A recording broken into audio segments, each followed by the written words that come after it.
So, let's begin to our project 3, and this is what we call traffic lights.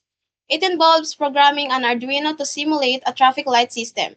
This project typically uses LEDs to represent two red, one yellow, and two green lights, cycling through them to mimic real traffic signals. At its core, this project embodies the principles of order, safety, and harmony. Traffic lights control the flow of movement, ensuring the people and vehicles can navigate safely and efficiently. List of materials. Any compatible model Arduino Uno Mini LED. 2 pieces red LED, 1 piece yellow LED, and 2 pieces green LED. For resistor, 6 pieces of 220 resistor. 1 for assembly without soldering. 13 pieces jumper wires, male-to-male jumper wires for connection. Breadboard.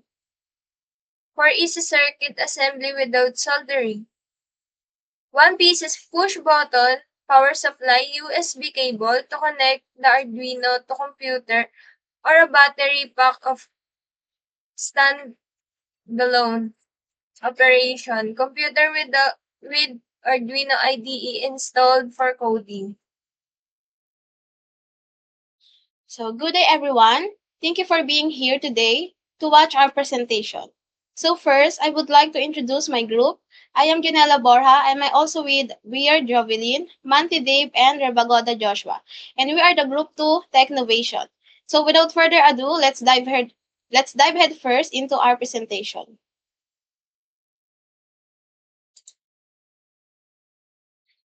So for the code, source code, variables car red, car yellow, car green, integers representing the pins for the red, yellow, and green car lights. Fed red, fed green, integers representing the pins for the red and green pedestrian lights. Button, integer representing the pin for the pedestrian crossing button.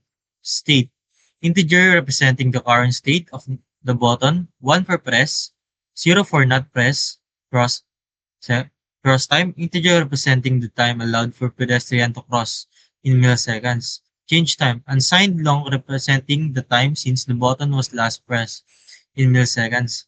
Setup function, assign pins mode for all the lights and button. Set the initial state of the car and pedestrian lights loop function. Read reads the state of the button.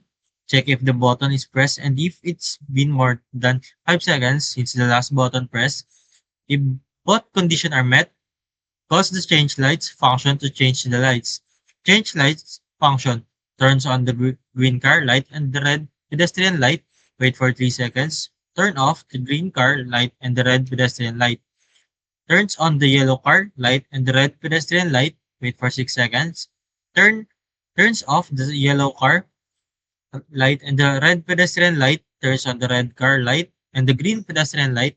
Wait for 9 seconds, allowing pedestrian to cross.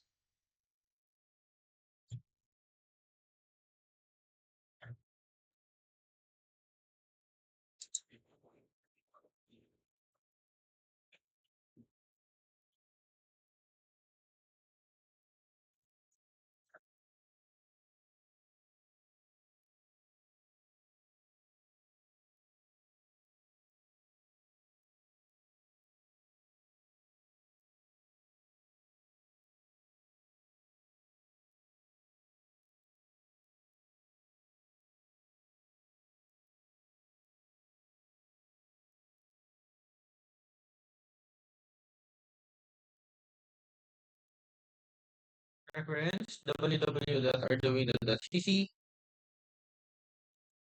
And for the credits, we use CapCut as a video app, editing app.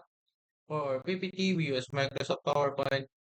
For videographer, we use like credits to Miss Jasmine Padilla. For programming, it's for Christian Dave Mante and Joshua Rabagoda. For assembly, it's Jovelyn Player and Janela Borja.